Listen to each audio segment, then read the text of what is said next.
একাত্তর নিয়ে পরাজিত আওয়ামী বামেরা উঠে দাঁড়াইতে চাইবে, এই দাঁড়াইতে চাওয়ার সাথে শক্তভাবে বিএনপি পাশে দাঁড়াইতেছে, এটাই সমস্যা। আওয়ামী লীগ তার ফ্যাসিস্ট শাসনের বৈধতা উৎপাদনের জন্য একাত্তরকে ব্যবহার করেছিল। বিএনপি মনে করতেছে তারা একাত্তরকে ব্যবহার কইরা তার প্রধান প্রতিপক্ষ জামাতকে ঘায়েল করে দিবে। কামডা গলে বিএনপি ভালো করতেছে।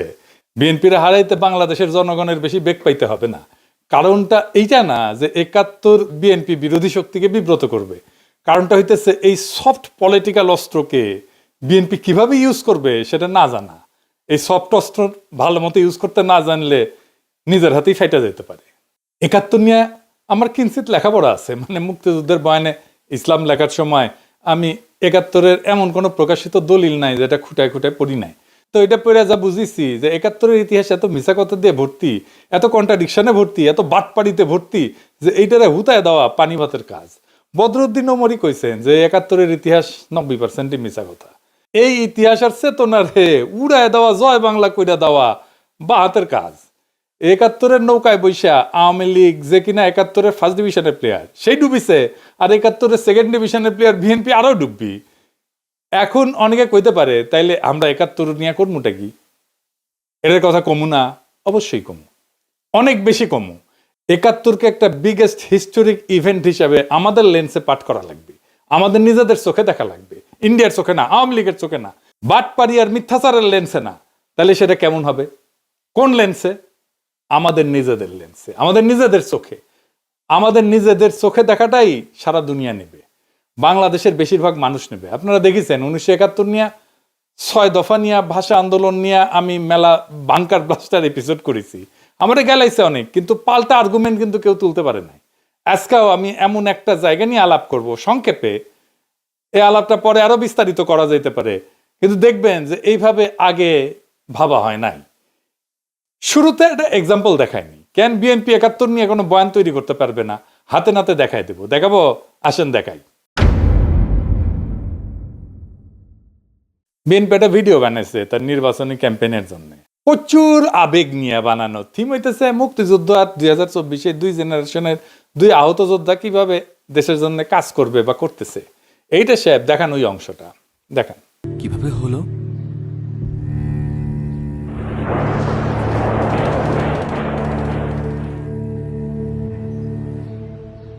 একাত্তর।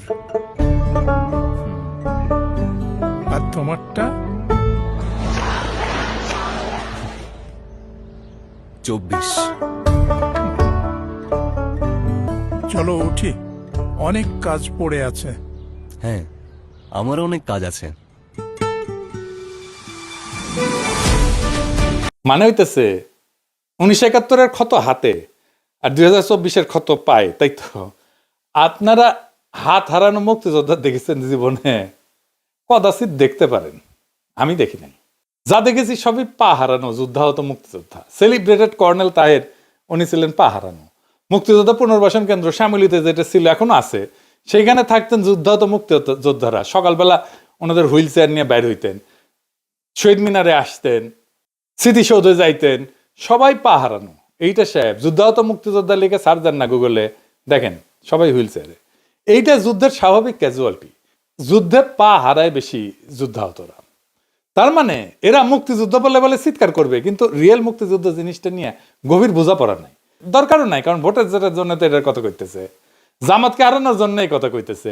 মাথার মধ্যে এটা নাই কি বলে জামাতের শক্ত রাজনৈতিক বিরোধিতা করা যায়। ভোটের জন্য কিন্তু আসলে রাজনৈতিক বিরোধিতারও দরকার নাই। আপনারা হাদির ক্যাম্পেইন দেখছেন না? হার্ডকোর পলিটিক্স নিয়ে ক্যাম্পেইন করছে। এরা টাকা দিয়ে নমিনেশন কেনে, টাকা ছড়া ইলেকশনে যেতে, তারপরে 5 বছর ধরে লুটপাট করে। তার জন্য দরকার কুইক ফিক্স, সহজে করা যায় এমন রাজনৈতিক খাবার, ইনস্ট্যান্ট নুডলের মতো। তাই বিএনপির বুদ্ধিজীবীরা হাজির করছে মুক্তিযুদ্ধ, এই দিয়া জামাতরে ঘায়েল করবে। আওয়ামী লীগ 71 দিয়া ফ্যাসিবাদের বৈধতা উৎপাদন করছে, বিএনপি 71 দিয়া জামাতকে মারতে চায়। দুই পক্ষই 71-কে একটা পলিটিক্যাল ইনস্ট্রুমেন্ট বানাইছে ভোটে জেতার জন্য, তার রাজনৈতিক লক্ষ্য হাসিল করার জন্য। আর বিএনপি বলে একটা দল ধর্ম নিয়ে রাজনীতি করে, আর তোরা যে মুক্তিযুদ্ধ নিয়ে রাজনীতি করতেছিস, তা আবার ভোটে জেতার জন্য। 2024-কে দাঁড় করাবে 1971-এর লিগ্যাসি বা উত্তরাধিকারের উপরে। 1971-এর লিগ্যাসির উপরে 2024 দাঁড়ায় নাই। 1971-এ যারা সিপাহী সালার, তারা জিয়াউর রহমানকে রাজাকার বলতো। 1971-এর খেতাব কাইরে নিছে জিয়াউর রহমানের। আর সবাই ফ্যাসিবাদের সফট আর হার্ড পাওয়ার ছিল।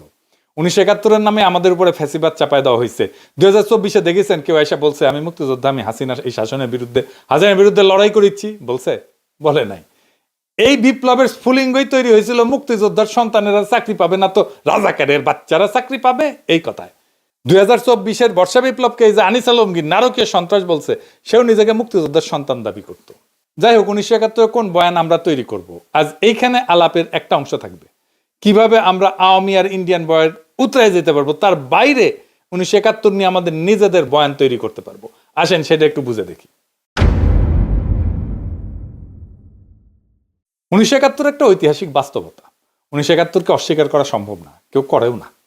বলার চেষ্টা করে, যদি কেউ বলে সূর্য নাই, তাহলে তো সূর্য আকাশ থেকে হাওয়া হয়ে যায় না, তাই না? এটা ঘটনা ঘটছে। 1971-এ কি হয়েছিল? 1971-এ পূর্ব পাকিস্তানের স্বায়ত্তশাসনের আন্দোলন স্বাধীনতার আন্দোলনের রূপ নেয়। কিন্তু এটাও সত্য, পাকিস্তান ভাঙার জন্য মুজিব নিজে ভারতের সাথে ষড়যন্ত্র করছে। আগরতলা ষড়যন্ত্র করেনি? আগরতলা ষড়যন্ত্র মামলা হয়েছে না? পাকিস্তান যেন ব্যর্থ রাষ্ট্র হয়, সেই জন্যে মুজিব চেষ্টা করছে ভারতের সাহায্য নিয়ে। ভারত সবসময় সাহায্য করে গেছে। পাকিস্তান হইল কমিউনিস্টরা কু করার চেষ্টা করলো, উত্থান ঘটলো আইয়ুব খানের। এই কুয়ের পেছনে ছিল সেই আদি অকৃত্রিম অখণ্ড ভারতের পূজারী বামেরা। ওই কুনা হইলে পাকিস্তানে আর্মি এইভাবে এতদিন সামরিক শাসন চালাইতে পারে না। তবে পাকিস্তানকে ধোয়া তুলসী পাতা তা তো ছিল না। পাকিস্তান কেন সৃষ্টি হইল? পাকিস্তান সৃষ্টি হইল ভারতের সংখ্যালঘুদের জন্যই তো। মুসলমান আর হিন্দু দলিত দুই সম্প্রদায় মিলে পাকিস্তান আন্দোলন করলো। পাকিস্তান মানে কিন্তু পাক বা পবিত্র স্থান না। পাকিস্তান হচ্ছে একটা সংক্ষিপ্ত নাম, এটা ভূখণ্ডের। কোন কোন ভূখণ্ড? পাঞ্জাবের পি, আফগানিয়া যেটা আজকে খাইবার পাখতুনওয়ালা, ওটার আগে নাম ছিল আফগানিয়া, সেটার এ, কাশ্মীরের কে, সিন্ধের এস, আর বেলুচিস্তানের TAN, এই সব মিলে হইতেছে পাকিস্তান। তার মানে উত্তর পশ্চিম ভারতের কয়েকটা অঞ্চল জুড়ে একটা রাষ্ট্র। খেয়াল করেন, এখানে বাংলা নাই, পূর্ব বাংলা নাই। পাকিস্তান আন্দোলনের সূচনা ঢাকায়, মুসলিম লীগের জন্ম ঢাকায়। তারা আন্দোলন করতেছে যেই রাষ্ট্রের জন্য, সেই রাষ্ট্র কল্পনায় বাংলাই নাই। তাহলে ওই রাষ্ট্রে পূর্ব বাংলা টিকে না তো, মনোজগতেই তো নাই। ভাষার জন্য কিভাবে রাজনীতি পরিবর্তিত হয় বুঝছেন তো? ভাষার মধ্যে রাজনীতি কিভাবে লুকায় থাকে। পূর্ব বাংলা ঢুকছিল সংখ্যার জোরে, কিন্তু রাষ্ট্রের কল্পনায় ঢোকেনি তো। এইখানে ইতিহাসের লেন্স বদলাইতে হবে। আমরা সাধারণত ভাবি পাকিস্তান ভাগলো 1971-এ, আসল সত্যটা হইলো পাকিস্তান ভেঙ্গেই বানানো হয়েছিল। এটা রাষ্ট্রের নামই যখন একটা অংশকে বাদ দিয়া এটাকে চিন্তা করা হয়, কল্পনা করা হয়, তখন সেই অংশকে পরে শাসন করতে হয় বন্দুক দিয়া, ভোট বাতিল করিয়া, সংখ্যাগরিষ্ঠতাকে ভয় পাইয়া, ট্রিগার চাইপা। আর ইন্ডিয়ার উস্কানি তো ছিলই। পাকিস্তানের এলিটটা এতই বেকুব ছিল যে কোনোভাবেই পূর্ব পাকিস্তানকে পলিটিক্যালি কিভাবে ওন করতে হবে সেটা বুঝতে পারেনি। মুসলিম লীগকে টেকাইতে পারি নাই। পাকিস্তান রাষ্ট্রকে যে টিকায় রাখবে পলিটিক্যাল ইনস্টিটিউট, তারই টুকরা করলো। সোহরাওয়ার্দীর তার অনুসারীদের মুসলিম লীগ থেকে বের করে দিল। জন্ম নিল আওয়ামী মুসলিম লীগ। আর সোহরাওয়ার্দী যে বাংলাই বলতে পারতো না, তার শিষ্যরা রাষ্ট্রভাষা আন্দোলন শুরু করলো বাংলা ভাষার জন্য। কি তামাশা! দলিত হিন্দু নেতা যোগেন মন্ডলকে রাতের আধারে পাকিস্তান ছাড়তে হলো। একটার পর একটা ভুল করতে করতে করতে করতে শেষ পর্যন্ত বাংলাদেশ রাষ্ট্রের জন্ম অবশ্যম্ভাবী করে তুলল। পাকিস্তান নিজেই করলো। পাকিস্তানকে তার হিস্টোরিক মিস্টেক গুলো অ্যাকনলেজ করতে হবে, তো এটা স্বীকার করতে হবে। শুধু ইন্ডিয়ার দোষ দিলে তো হবে না। ইন্ডিয়ার ষড়যন্ত্র কেন সফল হইতে পারলো সেটার হদিস নিতে হবে। মুশকিল হইতেছে নিজের পাদের গন্ধ কেউ নিজের টের পায় না। সেজন্যই এনগেজ হইতে হয় ভিন্ন মতের সাথে। পাকিস্তান ট্রুলি এনগেজ হয়েছে বাংলাদেশের সাথে, বাংলাদেশের ইন্টেলিজেন্সিয়ার সাথে, বাংলাদেশের সিভিল সোসাইটির সাথে, বাংলাদেশের একাডেমিয়ার সাথে, বাংলাদেশের মিডিয়ার সাথে। হয়নি, এখনো হয় না। ইন্টেলেকচুয়ালি এনগেজ হয়নি। হইলে ইন্ডিয়ার এই বারবারন্ত অনেক এফিসিয়েন্টলি ঠেকাইতে পারতাম আমরা বাংলাদেশে। এখন 71-এর সবচেয়ে বড় ট্র্যাজেডি কি, এটা আমাদের বুঝতে হবে। 71-এর সবচেয়ে বড় ট্র্যাজেডি গণহত্যা, জেনোসাইড। ক্লাস বুক রেফারেন্সের জেনোসাইড। এই জেনোসাইডের দুইটা বড় পার্ট, একটা বাঙালি জেনোসাইড আর একটা বিহারি জেনোসাইড। বিহারি জেনোসাইড একেবারে মুছে দেওয়া হয়েছে, বিহারিদেরকে বাঙালিরা মারছে। আমরা বাঙালি জেনোসাইড বলি, কিন্তু দেখেন 1971-এর সবচেয়ে বড় দখল গেছে হিন্দু সম্প্রদায়ের উপরে, বাঙালি হিন্দুর উপরে। এটা শুধু একটা জাতির উপরে আক্রমণ না, একটা জাতির নির্দিষ্ট ধর্ম সম্প্রদায়ের উপরে আক্রমণ। এই ক্ষতটা হিন্দু সম্প্রদায়ের মধ্যে গভীর। আমার ফুলকুমারিতে পড়ছেন যে আমার বগুড়ার বাড়ি দখল করে নিয়েছিল আমাদের এক প্রতিবেশী। এখনো তারা আমাদের প্রতিবেশী, এখনো। এই যে এক্সট্রিমলি কমপ্লেক্স জটিল সিচুয়েশন, এটার তো প্রপার রিকনসিলিয়েশন হয়নি। তো আমার সেই প্রতিবেশী, উনি তো কোনোদিন এসে আমাদের পরিবারের কাছে মাপ চান নাই যে কাজটা ভুলেছে, মাফ করে দেন। এখন পিনাকি দাবরানি দিলে ওই ভারিচারা হয়ে পালাইবে, সেটা অন্য কথা। কিন্তু বাংলাদেশের সব হিন্দু তো পিনাকি না, সে তো ভয়ে থাকে আমার বাড়ি না আবার দখল করে ফেলে। এইটাকে অ্যাড্রেস করতে হবে, জেনোসাইডের একটা ফয়সালা করতে হবে। আমি দুইটা কাজ খুব চেষ্টা করেছি এই সরকারকে দিয়ে, প্রফেসর ইউনূসের সরকারকে দিয়ে। ৭১ নিহতদের পুরো নাম তালিকা করা প্রজেক্ট, এক প্রফেসর কাজ করতেছেন এইখান থেকে ওইখান থেকে নানা ফান্ড টান নিয়ে, সামান্য একটা ফান্ডের জন্য উনি ফিল্ড ওয়ার্ক করতে পারতেছেন না, শেষ করতে পারতেছেন না। আমি হয়রান হয়ে গেলাম একটা ফান্ড ম্যানেজ করে দিতে। আমাদেরই সব ভাই ব্রাদার সরকারে আছে, তারাও করে দিলেন না। এটা আর কি বলবো, আর এখন বলতে গেলে তো ওনাদের সাথে রাগারাগি ঝগড়াঝাটি করতে হয়। এই কষ্টটা পড়ে যেতে পারতো প্রফেসর ইউনূসের সরকার, আমি ওনার জন্য ক্রাউড ফান্ডের ব্যবস্থা করতে পারতাম, কিন্তু আমি ওনারা এক্সপোজ করলে ওনার বিপদ হবে, ওনারা খাইয়া দেবে ইন্ডিয়া বা আওয়ামী লীগ। আর একটা কাজ হইতেছে বিহারিদের ক্যাম্পগুলো বন্ধ করে তাদের মেইন স্ট্রিমে নিয়ে আসা। এটা লজ্জার যে তারা এখনো একটা ক্যাম্পের মধ্যে, ঘেটোর মধ্যে আছে। আব্দুল নূর তুষারেরা গণহত্যার জন্য পাকিস্তানে 3বার ক্ষমা চাইলো, আবার চাইতে বলে ক্ষমা।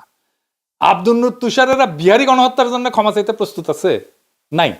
তাইলে ইতিহাসের রিকনসিলিয়েশন হবে কিভাবে? যখন বিহারি গণহত্যার কথা আসবে তখন দেখবেন গা মুসরা মুসরি করিচ্ছে। আর ফাইনালি জামাতের 1971 স্বাধীনতা যুদ্ধের ভূমিকা, এটা নিয়ে ফাইনাল আলাপ। জামাতের বিরুদ্ধে অভিযোগ যেটা আওয়ামী লীগ করে, সে একই অভিযোগ করে বিএনপি। আওয়ামী লীগ অভিযোগ করে জামাত নেতারা 1971 পাকিস্তানি বাহিনীর গণহত্যার সহযোগী ছিল, এই গণহত্যার জন্য জামাতই দায়ী। সেই কল্পিত অভিযোগে ফাঁসি দিছে তাদের নেতাদেরকে। সেই একই অভিযোগ করে আজকের দিনে বিএনপি। 1971 সালে আমরা যে স্বাধীনতার যুদ্ধ করলাম পাকিস্তানিদের থেকে বেরোয় আসার জন্য, তখন আমরা আপনারা শুধু বিরোধিতাই করেন নাই, ওই পাকিস্তান সেনাবাহিনীর সঙ্গে হাত মিলিয়ে গণহত্যা করেছেন। এই কথা বলতে আমার কোনো দ্বিধা হয় না। কিন্তু খালেদা জিয়া সেই বিচার সম্পর্কে কি বলেছিল শুনেন। আমি বলতে চাই, আজকে মুজাহিদি, সাইদি, দেলোয়ার হোসেন সাইদি, কামরুজ্জামান, কাদের মোল্লা, এদের সবাইকে তারা মিথ্যে মামলা দিয়ে গ্রেফতার করে রেখে দিয়েছে। তারা ভেবেছে তারা স্বাধীনতা বিরোধী বলে তাদেরকে গ্রেফতার করেছে। আমি বলতে চাই, আজকে তারা যে অবস্থা করেছে, গোপন চুক্তি করে, স্বাধীনতার পরেও যে গোপন চুক্তি করেছে, স্বাধীনতা বিরোধী শক্তি হলো এই আওয়ামী লীগ, হলো স্বাধীনতা বিরোধী শক্তি, দেশের বিরোধী শক্তি হলো এই আওয়ামী লীগ। আগে তাদেরকে আগে ব্যবস্থা করতে হবে, তবেই এই দেশ নিরাপদ হবে, স্বাধীন হবে। শুনলেন তো, উনি বলছেন মিথ্যা, ওগুলো মামলা। আচ্ছা, মির্জা ফখরুল কি বলেছিল শুনেন। আমাদের এই আলেম উলেমা জামাত ইসলামের নেতৃবৃন্দ, আমাদের মাওলানা নিজামী সাহেব, জামান সাহেব, কাশেমি সাহেব, এই পত্রিকার যে প্রকাশক ছিলেন তাকে সহ অনেকে মৃত্যুদণ্ড, সালাউদ্দিন সাহেব সহ তাদেরকে মৃত্যুদণ্ড দেওয়া হয়েছে মিথ্যা মামলায়। শুনেছেন তো, সেও বলে হাম্বা, মানে তারও ওই একই কথা। আমাদের সময় একটা বিজ্ঞাপন ছিল এইরকম, গরুকে জিজ্ঞেস করে তোমার কি কথা, সে গরু এখন চিৎকার দেয় হাম্বা, বলে ওরও সেই একই কথা।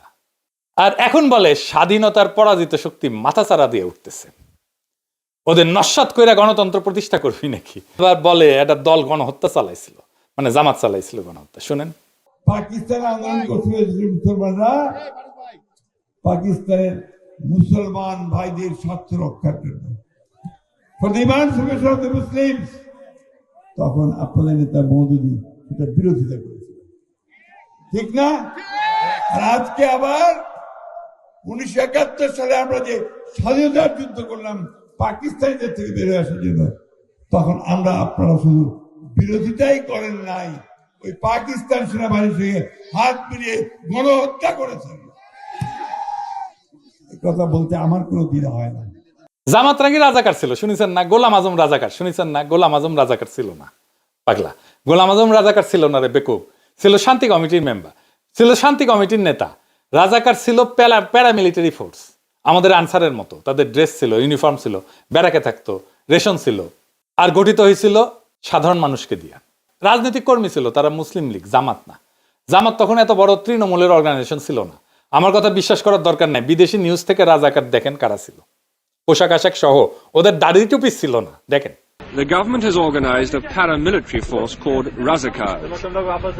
The Razakars' main duties are roadblocks, often carried out with a great show of force, and sentry duties around the main government installations. Some recruits to the Razakars are students, but many come from the militant wing of the Muslim League, who were responsible for much of the murder and the burning of villages which followed March the 25th. They are all East Bengalis and are paid by the government direct.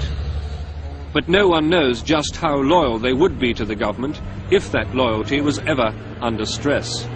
দেখেছেন এই মুসলিম লীগের পুরাটাই BNP ঢুকিছে। Mirza ফখরুলের বাবাই তো মুসলিম লীগার ছিল, পাকিস্তানের মন্ত্রী ছিল।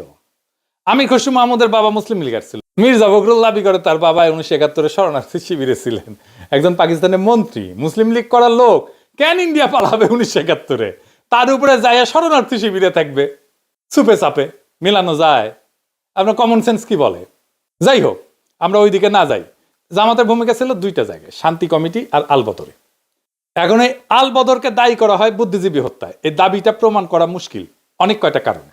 কে দোষী আমি সেটা ঠিক করব না, আমি দেখাইতেছি রাষ্ট্র কিভাবে মিথ্যা দিয়ে ইতিহাস বানায়। আসেন ওই অংশটুকু একটু দেখি। আমি আলবদর বলছি বলে একটা বই আছে, একজন আলবদর ছিল সেই লিখছে। সে বলতেছে যে তাকে গ্রেপ্তার করা হয়েছিল, জেলে ছিল সে। গ্রেপ্তার করা হইল, তারে ইন্টারোগেট করা হয়েছে, তার কাছ থেকে তথ্য নেওয়া হয়েছে, কিছুই নেওয়া হয় না। তাইলে তো তার কাছে কিছু এভিডেন্স থাকতো, বলতেছে আলবদর। কিন্তু আলবদর তো ধরছিলা, তারে জেলেও রাখছিলা, তো তারে ইন্টারোগেট করে তারে তথ্য নাও নেই, সে তথ্যটা ভেরিফাই করো নাই, ক্রস চেক করো নাই কেন? কার দোষ এইটা? আমি আপনাকে ডিসেম্বরে একটা ক্লিপ দেখাই। সেখানে সাংবাদিক, বিদেশি সাংবাদিক বলতেছে ঢাকায় ডিসেম্বরের শুরুর দিকের কথা, এটা প্রত্যেক দিন মুক্তিবাহিনীর সদস্যরা কম করে 5টা রাজনৈতিক হত্যাকাণ্ড করতেছে। শোনেন, There are between 80 and 100,000 Mufti Bahini operating within East Pakistan. And in the last few months, they have blown up 165 bridges, large and small, have damaged 5 cargo boats, including one British boat from Calcutta, have sunk a 1,600-ton jute barge, and have blown up a power substation. And they have committed, in Dakar alone, 6 political assassinations every day. তার মানে ঢাকার মধ্যে শক্তিশালী অবস্থান তৈরি করে ফেলছে গেরিলারা। এইখানে স্বাধীনতার পক্ষের বুদ্ধিজীবীদের ধরে নিয়ে যাইতেছে কয়েকদিন ধরে। কোথায় নিয়ে যাইতেছে সেটাও ফ্যামিলি মেম্বাররা জানে, কিন্তু অনেক ক্ষেত্রেই, মনির চৌধুরীর ক্ষেত্রেই জানে। ফিজিক্যাল ট্রেনিং সেন্টারে নিয়ে যাওয়া হয়েছিল মোহাম্মদপুরে। তো মুক্তিযোদ্ধারা তো অপারেশন চালাবে সেই ফিজিক্যাল ট্রেনিং সেন্টারে, ঠিক কিনা বলেন? তারা ডেলি 5 জন করে মারতে পারে ঢাকায়, আর ফিজিক্যাল ট্রেনিং সেন্টারে হামলা করে উদ্ধার করতে পারে না। উদ্ধার করতে না পারুক, হামলা তো করতে পারতো, কেন করলো না? ঢাকা শহরে মুক্তিযোদ্ধা কি কম ছিল? এখন তো কত মুক্তিযোদ্ধা, সবাই মিলে যদি ওইখানে হামলা করতো। দেশ স্বাধীন হইলে এই বুদ্ধিজীবী পরিবাররা মুজিবের অফিসের সামনে বিক্ষোভ করে, ওইখানে মুজিব আসে। জহিরায়ের বোন ছিল নাফিসা কবি, তাকে উদ্দেশ্য করে মুজিব বলছিল যে অনেকে তো দালালি করে মারা গেছে এই বুদ্ধিজীবী সম্পর্কে। এরা পান্না কাইসাল লিখে গেছে, স্বাধীনতা বিরোধীরা লিখে যায় নাই। জামাতের অনেকে বলে ইন্ডিয়ানরা মারছে। এই বয়ানটা মিলে পাকিস্তানের হামুদুর রহমান কমিশনের রিপোর্টে যখন তারা রাও ফরমান আলীকে প্রশ্ন করে, রাও ফরমান আলীকে জানেন তো এই বুদ্ধিজীবী হত্যার জন্য দায়ী করা হয়। হামিদুর রহমান কমিশনে বলা হয়েছিল বাংলাদেশের সরকার যেন তাদেরকে এভিডেন্স দেয় বুদ্ধিজীবী হত্যার সাথে কারা কারা জড়িত ছিল। পাকিস্তানের কাগজে কলমে হইলেও এটা সদিচ্ছা ছিল, তো করে নাই কেন বাংলাদেশ? এটা তো এখনো করা সম্ভব, যৌথ কমিশন করে অনুসন্ধান কইরা। জামাতে ইসলামকে ক্ষমতায় আসলে এইটার একটা ট্রান্সপারেন্ট তদন্ত করতে হবে। তদন্তে হস্তক্ষেপ করা যাবে না, আন্তর্জাতিক তদন্ত হইতে হবে। বিএনপিও করতে পারে, ক্ষমতায় তো ছিল, করে নাই কেন তদন্ত? 71 নিয়ে 2টা অমীমাংসিত বিষয় আছে, জ্বলন্ত বিষয় আছে। একটা গণহত্যার সংখ্যা, কতজন মারা গেছে, কতজন শহীদ হয়েছে, আর একটা বুদ্ধিজীবী হত্যার দায় কে করছে আসলে? আওয়ামী লীগ, বিএনপি, জাতীয় পার্টি কেউই করে নাই। যদি প্রশ্ন করি যে আসলে তারা তদন্ত করলে এই দায় দেওয়ার রাজনীতি করতে পারবে না, তাই করে নাই। মানিক বন্দ্যোপাধ্যায়ের প্রাগৈতিহাসিক বলে একটা উপন্যাস ছিল, ওইখানে এক ভিখারি, তার পায়ে একটা ঘা ছিল, বিভৎস ঘা, ওই ঘায়ে চিকিৎসা করতো না, কারণ চিকিৎসা করলে ভালো হয়ে যাবে, আর ঘা দেখায় ভিক্ষা করতে পারবে না। তাই আওয়ামী লীগ, বিএনপি এই ক্ষতের কোনো চিকিৎসা করেনি 71 নিয়ে, কারণ চিকিৎসা করলে মুক্তিযুদ্ধের চেতনা বেচা ভোটের রাজনীতি করতে পারবে না। এটাই হইতেছে আসল সত্য। এই যে বিএনপি আওয়ামী লীগের বয়ান নিজের মুখে তুলে নিছে, এর জন্য নিজের আত্মহত্যার পথে গেছে। এটা আমি আপনাদেরকে প্রকৃতি থেকে বুঝাই দিই একটা ঘটনা দিয়ে, মজা পাইবেন। ঘাসফড়িং, ঝিঝি পোকা আছে না, এইসব প্রাণী কেমনে মারা যায় জানেন? এটা তো বুড়া হয়ে মারা যায়। আর একটা মৃত্যু খুবই ভয়ঙ্কর। এই ঝিঝি পোকার পেটে একটা কৃমি ঢোকে, নাম হইতেছে হর্স হেয়ার কৃমি, মানে ঘোড়ার চুলের কৃমি। এডিটর সাহেব, ঘোড়ার আবার একটা হাসি দেওয়া লাগবে, তার চুলের কৃমি, সেটাও একটা বিষয় হয়েছে এপিসোডের, এটা হাসি দেয় না। যাই হোক, ভালোই হয়েছে। এটা লম্বা সুতার চুলের মতো দেখতে, পরজীবী কৃমি, সাধারণত পোকামাকড়ের ভেতরে বড় হয়। এই কৃমির জীবনচক্র শেষ করার জন্য পানির দরকার হয়, এটা মনে রাখেন, আমরা ফিরে আসবো এই জায়গায়। তো এই ঝিঝি পোকা, এই কৃমির ডিম সংক্রমিত পোকা যদি খেয়ে ফেলে, তাহলে এই ডিমটা শরীরে ঢুকে পড়ে ঝিঝি পোকার। এই ডিমটা ঢোকার পরে ঝিঝি পোকার পেট ভেদ কইরা শরীরের ভিতরে ঢুকে যায়। সেখানে আস্তে আস্তে আস্তে আস্তে বড় হইতে থাকে, শরীরের ভিতরে পুরা শরীর খায়া ফেলে। ঝিঝি পোকার শরীরের ভিতরে প্রায় পুরা জায়গা দখল করে নেয় এই কৃমিটা। এই কৃমি এতই বড় হয় যে অনেক সময় এই কৃমির দৈর্ঘ্য ঝিঝি পোকার শরীরের চাইতে কয়েক গুণ বেশি হয়ে যায়। তো ঝিঝি পোকা যা খায় তার পুষ্টি কৃমি শুষে নেয়। ঝিঝি পোকা ধীরে ধীরে দুর্বল, অপুষ্ট, নিয়ন্ত্রণহীন হয়ে পড়ে, অসুস্থ শরীর, দূষিত রক্ত হয়ে পড়ে। সবচেয়ে ভয়ঙ্কর ধাপ হইতেছে, এই কৃমি ঝিঝি পোকার মাথা, মগজ নিয়ন্ত্রণ করে, চিন্তা নিয়ন্ত্রণ করে, মাইন্ড কন্ট্রোল করে। কিভাবে? এই কৃমি ঝিঝি পোকার স্নায়ুতন্ত্রে একটা রাসায়নিক সংকেত দেয়, এটাকে বলে, ডাক্তারি ভাষায় বলে নিউরোঅ্যাক্টিভ কম্পাউন্ড। ফলে ঝিঝি পোকার স্বাভাবিক ভয়ের প্রতিক্রিয়া নষ্ট হয়ে যায়। ঝিঝি পোকা পানিকে ভয় পায়, কিন্তু তখন পানির দিকে আকৃষ্ট হয়ে যায়।